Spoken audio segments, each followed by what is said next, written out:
నమస్తే, నేను Ashok. Welcome to ప్రజా చైతన్యం. ఎమ్మెల్యే కోట ఎమ్మెల్సీ ఎన్నికలకు సంబంధించి అభ్యర్థులందరూ కూడా నామినేషన్ వేస్తూ వచ్చారు. ఏపీకి సంబంధించి మొత్తం 5 ఎమ్మెల్యే కోట ఎమ్మెల్సీలకు సంబంధించి నోటిఫికేషన్ రిలీజ్ అయింది. వీటిలో ఒక ఎమ్మెల్సీ స్థానాన్ని బీజేపీకి, ఒకటి జనసేనకు, 3 టీడీపీకి ఇస్తూ వచ్చారు. అయితే జనసేన తరపున నాగబాబు గారు నామినేషన్ వేశారు. అలాగే బీజేపీ తరపున అనూహ్యంగా సోము వీర్రాజు గారికి సంబంధించి ఆయన్ని ఖరారు చేస్తూ బీజేపీ అధిష్టానం ఆదేశాలు జారీ చేసింది. నిన్న కూడా ఆయన నామినేషన్ దాఖలు చేస్తూ వచ్చారు. అయితే ఇక్కడ బీజేపీకి సంబంధించి సోము వీర్రాజు గారిని ఖరారు చేయడంలో ఇప్పుడు పెద్దగా రాజకీయ చర్చ కనబడుతుంది. ప్రధానంగా టీడీపీకి సంబంధించిన మీడియా ఛానళ్ళకి సంబంధించి చాలా పెద్ద చర్చగా జరుగుతుంది. ఎందుకు సోము వీర్రాజు గారికి సంబంధించి ఎందుకు చర్చ జరుగుతుంది? వాస్తవానికి 5 ఎమ్మెల్సీ స్థానాలకు సంబంధించి జనసేనకు 1 ఇస్తారు, టీడీపీ 4 తీసుకుంటుందంటూ కూడా గత కొంతకాలంగా చర్చ జరుగుతూ వస్తుంది. అనూహ్యంగా ఒకటి ఖచ్చితంగా బీజేపీకి కూడా కేటాయించాలి, వాళ్ళు కూడా కూటమిలో ఉన్నటువంటి సభ్యులు కాబట్టి ఈ దఫాలో ఖచ్చితంగా ఒక స్థానాన్ని బీజేపీకి కేటాయిద్దాం, వాళ్ళు ఎవరికి ఇచ్చుకున్నా పర్వాలేదు అనేటువంటి ఒక అంశం అయితే చర్చనీయాంశంగా జరిగింది. ఎట్టకేలకు ఒక స్థానాన్ని బీజేపీ కేటాయించారు. అయితే సోము వీర్రాజు పేరు మాత్రం చాలా అనూహ్యంగా తెర మీదకి వచ్చింది. అనూహ్యంగా తెర మీదకి వచ్చి ఆయన్ని ఖరారు చేస్తూ ఆయన్ని నామినేషన్ దాఖలు చేశారు. ఆయన రేపు ఎమ్మెల్సీ కూడా కాబోతున్నారు. సో ఇప్పటిదాకా ఒకటి చర్చ అయితే జరుగుతూ వచ్చింది. అయితే ఇప్పుడు టీడీపీకి సంబంధించిన మీడియా చాలా పెద్ద ఎత్తున ప్రచారం చేస్తూ ఉంది ఏంటంటే, సోము వీర్రాజు జగన్ మనిషికి చంద్రబాబు నాయుడు ఎమ్మెల్సీ ఎందుకు ఇచ్చారు, బీజేపీకి సంబంధించిన వ్యక్తులు ఎందుకు సోము వీర్రాజుని నామినేట్ చేస్తూ వచ్చారనేది ఇప్పుడు పెద్ద ఎత్తున చర్చ జరుగుతుంది. నిజంగానే సోము వీర్రాజు గారు జగన్కి సంబంధించిన మనిషి. ఆయన ఇప్పటికీ కూడా, ఎందుకంటే కూటమి సర్కార్ అధికారంలోకి వచ్చింది, ఆయన బీజేపీకి సంబంధించిన మాజీ రాష్ట్రానికి సంబంధించిన ఒక అధ్యక్షుడిగా ఉన్నారు, రాజకీయాలకు సంబంధించిన చాలా ఇంపార్టెంట్ రోల్ ప్లే చేసినటువంటి వ్యక్తి, ముఖ్యంగా ఆర్ఎస్ఎస్ భావజాలం ఉన్నటువంటి వ్యక్తి. సో అలాంటి వ్యక్తికి సంబంధించి రాజకీయాలు ఆపాదించి, లేదంటే ఇప్పుడు టీడీపీ మీడియా ప్రచారం చేస్తున్నట్టు, లేదంటే టీడీపీకి సంబంధించిన వ్యక్తులు ప్రచారం చేస్తున్నట్టు సోము వీర్రాజు బీజేపీకి సంబంధించిన వ్యక్తిగానే చూడాలనేది కూడా ఒకసారి చర్చనీయాంశంగా చూడాల్సినటువంటి అంశం ఉంది. ఎందుకంటే సోము వీర్రాజు గారు గతంలో అంటే వైసీపీకి సంబంధించిన అధికారంలోకి వచ్చినప్పుడు 2019 నుంచి 2024 పాటు ఆయన ప్రతిపక్ష నేతగా, అంటే ఇన్ ద సెన్స్ బీజేపీకి సంబంధించిన అధ్యక్షుడిగా ఉన్నాడు. ఆయన కూడా ఒక ప్రతిపక్ష పార్టీగానే గుర్తించాలి. ఎందుకంటే బీజేపీకి సంబంధించిన సీట్లు గెలవపోయినా కూడా బీజేపీ ఏపీలో ఉన్నటువంటి ఒక పార్టీ కాబట్టి ప్రధానంగా అధికార పార్టీకి సంబంధించి టార్గెట్ చేస్తూ మాట్లాడుతూ వస్తుంటారు, అధికార పార్టీకి సంబంధించిన విమర్శలు చేస్తూ వచ్చుంటారు. సో అదే నేపథ్యంలో అక్కడ వైసీపీ కంటే కూడా ఆయన చంద్రబాబు నాయుడిని చాలా ఎక్కువగా టార్గెట్ చేస్తూ వచ్చారు, విమర్శలు చేస్తూ వచ్చారు. దాంతోపాటు అంటే 2014 నుంచి 2019 సమయంలో కూటమి అధికారంలో ఉన్నప్పుడు, అప్పుడు కూడా ఇదే బీజేపీ మద్దతుతో టీడీపీ పార్టీ విజయం సాధించింది. అప్పుడు జనసేనకు సంబంధించిన పవన్ కళ్యాణ్ గారు కూడా సపోర్ట్ చేశారు. అదే సమయంలో కూడా సోము వీర్రాజు గారు చాలా వ్యాఖ్యలు చేస్తూ వచ్చారు చంద్రబాబు నాయుడు గారికి సంబంధించి. అప్పుడు విభేదించి ముగ్గురు ఇండిపెండెంట్గా పోటీ చేస్తూ వచ్చారు. జనసేన ఇండిపెండెంట్గా పోటీ చేస్తూ వచ్చింది విత్ కమ్యూనిటీ పార్టీస్ సపోర్టు, అలాగే బీజేపీ ఇండిపెండెంట్గా పోటీ చేస్తూ వచ్చింది. ఆ తర్వాత టీడీపీ పార్టీ కూడా ఇండిపెండెంట్గా పోటీ చేస్తూ వచ్చింది. సో అయితే ఆ తరుణంలో సోము వీర్రాజు గారు చాలా కీలక వ్యాఖ్యలు చేస్తూ వచ్చారు చంద్రబాబు నాయుడు పైన. 2018లో ఆయన బీజేపీని విమర్శించడము, బీజేపీని టార్గెట్ చేస్తూ విమర్శించడము, మోదీ అమిత్ షా వచ్చినప్పుడు నల్ల బెలూన్లు ఎగరేయడం, వీటన్నిటిని కూడా మనం చూస్తూ వచ్చాము. అలాంటి తరుణంలో చాలా వ్యాఖ్యలు చేస్తూ వచ్చారు.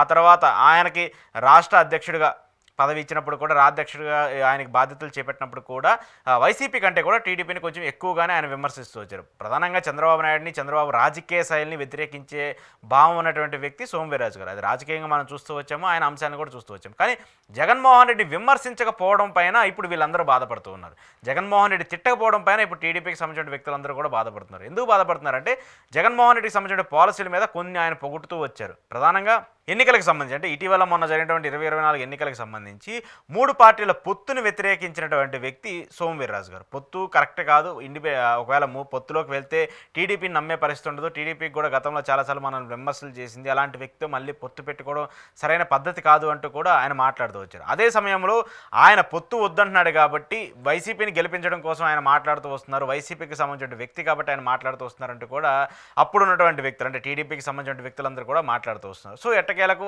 ఆ తర్వాత ఆయన్ని పక్కకు తప్పించేశారు. ఏపీ బీజేపీ అధ్యక్షురాలుగా పురంధేశ్వరి గారిని తీసుకొచ్చారు, పురంధేశ్వరి గారికి బాధ్యతలు అప్పగించారు.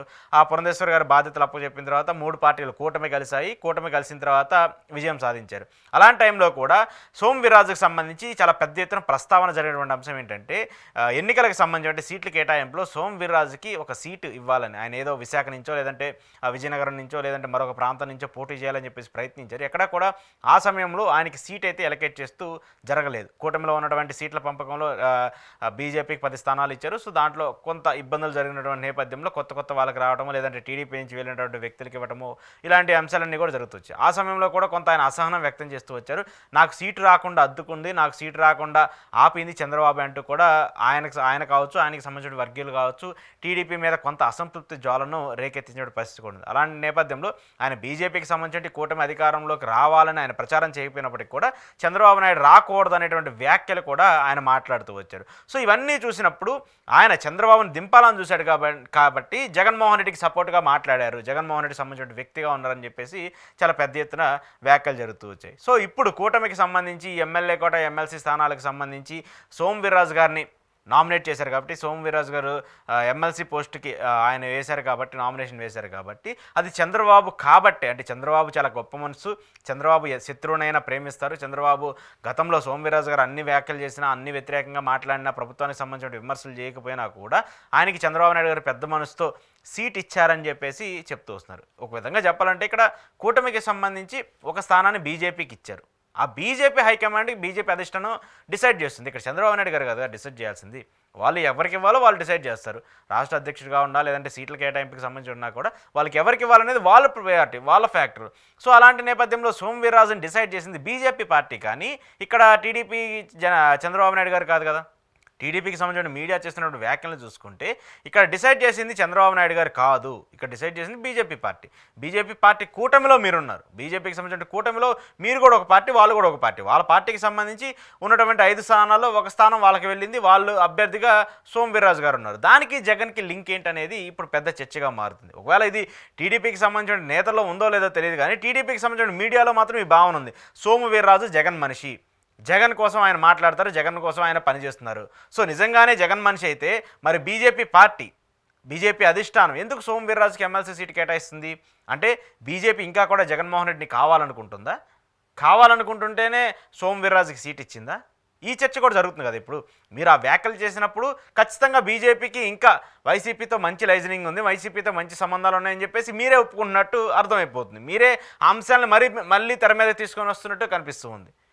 బీజేపీని వ్యతిరేకించినటువంటి పార్టీ వైసీపీ అని చెప్పేసి వ్యాఖ్యలు చేయాల్సింది పోయి మళ్ళీ బీజేపీకి సంబంధించిన వ్యక్తే వైసీపీకి సంబంధించిన మనిషి అంటూ కూడా ఇప్పుడు టీడీపీకి సంబంధించిన మీడియాలో పెద్ద ఎత్తున చర్చ జరగటము ఇది కొంత హాస్యాస్పదంగా కూడా కనిపిస్తుంది. ఎందుకంటే టీడీపీకి సంబంధించిన వ్యక్తి ఆయన ఖచ్చితంగా చంద్రబాబు నాయుడు గారిని వ్యతిరేకించారు, కూటమిని పొత్తుని వ్యతిరేకించారు, పవన్ కళ్యాణ్ మాత్రం ఎక్కడా వ్యతిరేకించలేదు. ఎందుకంటే ఆయన ఎప్పటి నుంచో జనసేనకు సంబంధించిన ప్రస్తావన తీసుకొస్తున్నారు. ఒకవేళ వాళ్ళిద్దరూ పొత్తులో కలిసి పోటీ చేస్తే ఆయనే ముఖ్యమంత్రి అంటూ కూడా మాట్లాడుతూ అవన్నీ కూడా పక్కన పెట్టండి. జనసేన పార్టీకి సంబంధించిన ఇక్కడ ఇష్యూ కాదు. ఇక్కడ ఆయన ప్రధానంగా వ్యతిరేకించింది చంద్రబాబుని. సో చంద్రబాబు నాయుడిని వ్యతిరేకించారు కాబట్టి సోము వీర్రాజు జగన్కి సంబంధించిన మనిషి. ఇక్కడ 2 పాయింట్లు మనం కరెక్ట్గా చూడాలి. ఒక పాయింట్ ఏంటంటే సోము వీర్రాజు బీజేపీకి సంబంధించిన వ్యక్తి, ఆయనకి జగన్కి సంబంధించిన సపోర్ట్ చేశారు కాబట్టి ఆయన మళ్ళీ ఎమ్మెల్సీ ఇచ్చారు. సో ఇప్పుడు సోము వీర్రాజుకి ఎమ్మెల్సీ ఇచ్చారు కాబట్టి ఇంకా బీజేపీకి వైసీపీతో అవసరం ఉంది, లేదంటే వైసీపీకి సంబంధించిన సంబంధాలు ఇంకా కంటిన్యూ అవుతున్నాయి. ఇది పాయింట్ 1. పాయింట్ 2, టీడీపీకి సంబంధించి చంద్రబాబు నాయుడు వ్యతిరేకించారు కాబట్టి ఆయనకి ఎమ్మెల్సీ ఇవ్వకూడదని చెప్పేసి టీడీపీ మీడియా ప్రచారం చేస్తుంది, టీడీపీకి సంబంధించిన వ్యక్తులు ప్రచారం చేస్తున్నారు. ఇది పాయింట్ 2. సో ఈ 2 చాలా ఇంపార్టెంట్గా మనం చూసుకోవాలి. ఎందుకంటే చంద్రబాబు నాయుడుకి సంబంధించిన వ్యతిరేకించినటువంటి వ్యక్తికి ఈరోజు ఎమ్మెల్సీ ఇచ్చారంటే ఖచ్చితంగా దీని వెనకాల రాజకీయ ఈక్వేషన్స్ ఉంటాయి. అలా లేకుండా అయితే ఏముండవు. బీజేపీ పార్టీ ఏమి చిన్న పార్టీ కాదు. ఇప్పుడు వాళ్ళ దేశంలో ఎలాంటి ప్రస్తావన వాళ్ళకు ఉంది, వాళ్ళు రాజకీయంగా ఎలాంటి అంశాలు చూస్తున్నారు, ఎలాంటి రాష్ట్రాల్లో ఎలాంటి రోల్ చేస్తున్నారని చెప్పేసి కూడా మనకు అర్థమవుతుంది. సో అంశాలన్నీ చూసినప్పుడు ఎలాంటి వ్యూహం లేకుండా, ఎలాంటి రాజకీయ అంశాలు లేకుండా సోము వీర్రాజుకి మరి ఎమ్మెల్సీ ఇస్తారంటే కాదు, ఖచ్చితంగా ఏదో ఒక వ్యూహమే ఉంటుంది. మరి సోము వీర్రాజుకి కూడా మీరు ఆరోపిస్తున్నట్టు ఆయన జగన్ మనిషి అని చెప్పేసి పదే మీరు ఎలా అయితే ఆరోపిస్తున్నారో జగన్ మనిషికి ఎమ్మెల్సీ ఇచ్చారంటే మరి మీకే అది థ్రెటాన్గా ఉండే అవకాశం ఉంటుంది, మీకే అది ఇబ్బంది పడే అవకాశంగా ఉంటుంది. కాబట్టి టీడీపీ పార్టీ ఇది చూసుకోవాలి. ఒకవేళ అలాంటి అంశాలు ఏమీ లేవు, సోము వీర్రాజు జగన్ మనిషి కాదు, బీజేపీకి సంబంధించిన వ్యక్తి అయితే ఏదైతే టీడీపీ మీడియా ఆరోపణలు చేస్తుందో, వాళ్ళకి సంబంధించినటువంటి పేపర్లు ఆరోపణలు చేస్తున్నాయో ఆ ఆరోపణలు కూడా తప్పని చెప్పేసి టీడీపీ పార్టీ చెప్పాలి. ఒకవేళ అలా చెప్పకపోతే అది టీడీపీ పార్టీకి నష్టం చేసే అవకాశం ఉంటుంది. దట్టుపాటు ఈ అవకాశాలన్నీ అంటే మీరు చేసే చిన్న తప్పులన్నీ కూడా జగన్మోహన్ రెడ్డికి అడ్వాంటేజ్గా మారుతాయి. జగన్మోహన్ రెడ్డి వాటిని ఛాన్స్ తీసుకొని రాజకీయంగా బలపడే అవకాశం ఉంటుంది.